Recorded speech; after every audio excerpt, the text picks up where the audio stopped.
बाबा जी की प्यारी सास संगत जी, आज जो मैं आपको बताने जा रही हूँ उससे पहले अगर आपने हमारा चैनल लाइक शेयर फॉलो और सब्सक्राइब नहीं किया है तो जरूर कर लें जी। साथ में बेल आइकन भी जरूर प्रेस करें जी, जिससे आपको बाबा जी की प्यारी प्यारी बातें पता चल सके। वो कहते हैं ना, मैं हर रोज गुनाह करता हूँ, तू हर रोज माफ कर देता है, मैं आदत से मजबूर हूँ, तू रहमत से मशहूर है।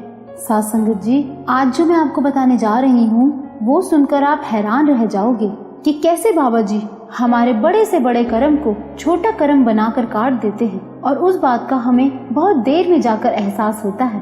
सास संगत जी, एक बार की बात है, बाबा जी सत्संग फरमा रहे थे तो वहीं संगत में एक बीबी के दांत में बहुत तेज दर्द हुआ। अब उस बीबी के दांत में दर्द इतना बढ़ गया कि उसकी तबीयत बहुत ज्यादा बिगड़ गई और वो सीधा जमीन पर लेट गई।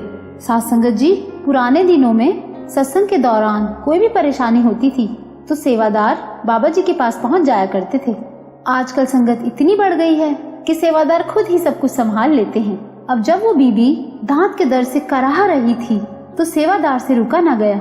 वो सीधा बाबा जी के पास पहुंचा और उसने बाबा जी से अर्ज की, बाबा जी, एक बीबी दांत के दर्द से इतना कराह रही है कि वो जमीन पर लेट गई है।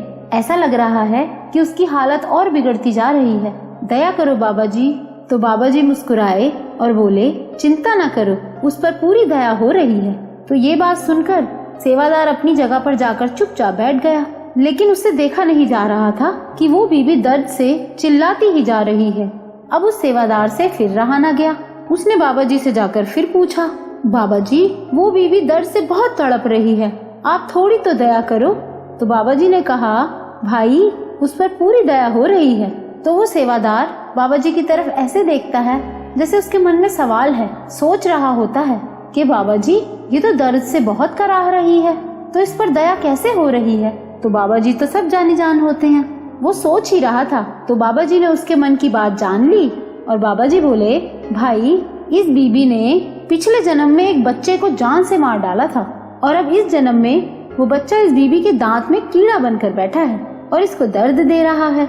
तो हमने इसके कर्मों के भुगतान में फेर बदल कर दिया है, क्योंकि इस बीबी को बच्चे के कत्ल के एवज में नरक की आग मिलनी थी, पर अब इसको दांत का दर्द देकर इसके कर्मों का भुगतान करवा रहे हैं। वहाँ मेरे सद्गुरु। सास संगत जी, हमें तो पता ही नहीं होता कि हम जो कर्मों का भुगतान दे रहे हैं वो बहुत ही बड़े कर्म का छोटा सा रूप है। पता नहीं पिछले जन्म में हम क्या माड़े कर्म करके आए हैं जो बाबा जी छोटी छोटी मुश्किलें देकर, छोटे छोटे दर्द देकर वो हमारे कर्म काट देते हैं, लेकिन वो भी हमें इतने बड़े लगते हैं। तो सोचो कि हमने कितने माड़े कर्म किए होंगे जो उन माड़े कर्मों के छोटे रूप के कर्म हम झेल नहीं पाते। सास संगत जी, हमें तो हर वक्त अपने प्यारे बाबा जी, अपने सतगुरु का शुक्राना करना चाहिए कि पता नहीं वो कौन से माड़े कर्मों से हमें बचाए रखते हैं। हमें हर वक्त बाबा जी का शुक्राना करना चाहिए। उठते बैठते, चलते फिरते, सिमरन के साथ हर वक्त हमारे मुख से सिर्फ शुक्राने की बातें होनी चाहिए।